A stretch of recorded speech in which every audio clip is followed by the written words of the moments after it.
आदत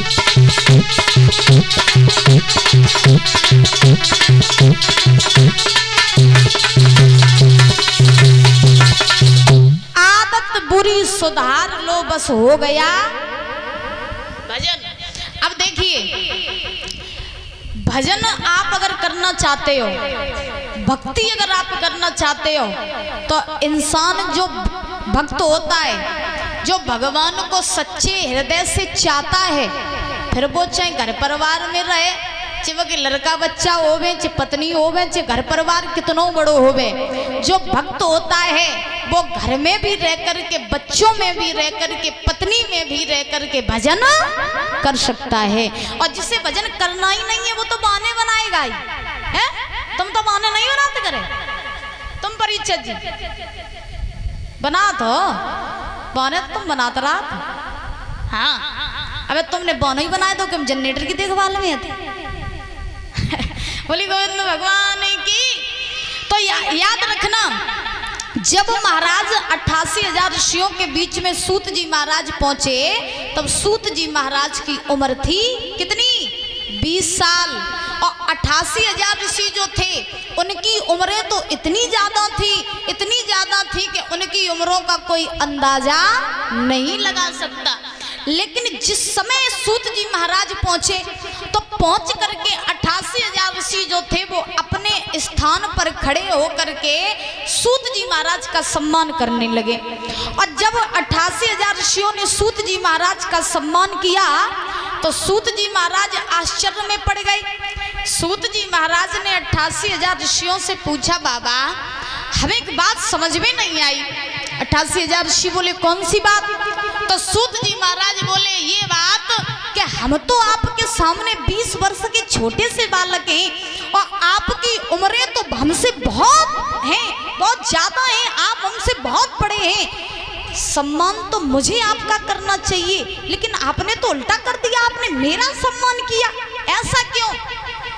तो 88,000 ऋषि मुस्कुरा करके सूत जी महाराज से बोले कि हे सूत जी महाराज, बेशक आप हमसे उम्र में छोटे हैं, लेकिन ज्ञान में तो आप हमारे बाप के बाप हैं। जितने हमारे बुजुर्ग बैठे हैं, तुम्हारे गांव में कितनी साल हो गई कथा होते होते? सही बताना, कितनी सालें हुई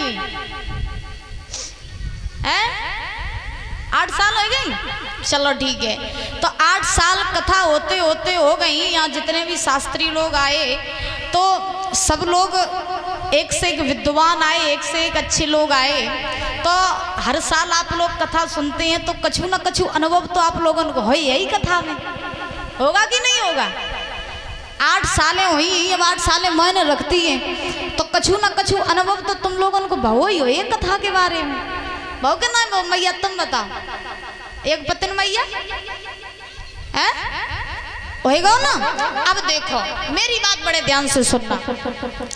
इंसान बड़ा वही होता है जो ज्ञान में बड़ा होता है।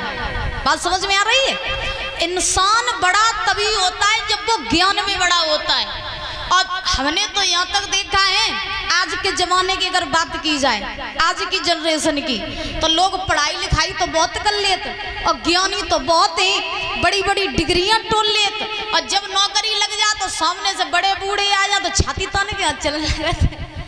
चलते कि नहीं चलते? तो इन्हें ज्ञानी तो है, सभ्यता तो है, लेकिन महाराज सभ्यता ये नहीं है कि सामने से बड़े बूढ़े आ रहे हैं तो उनका सम्मान कैसे करें। याद रखना। और अगर आपके पास में पढ़ाई नहीं है, आपके पास में अगर कुछ भी डिग्री नहीं है, और सामने से अगर बड़े बूढ़े चले आ रहे हैं और तुम उनको देख करके झुक गए और तुम्हारा शीश बड़े के सामने झुक गया, तो तुम सर्वश्रेष्ठ कहलाओगे। कहलाओगे कि नहीं कहलाओगे? और तुम्हें सामने बड़े बूढ़े आ जाए, तुम्हें बाप आ जाए, दादा आ जाए, तुम छाती तान के चलने लगो, या कोई बाहर को आ जाए तो तुम छाती तान के चलने लगो, तो लोग तुम्हें पढ़ाई थोड़ी ना देखत, लोग तुम्हें संस्कार देखते हैं। बात सबको समझ में आ रही है? आ रही है कि नहीं आ रही? और मानो उलियो जे बात है।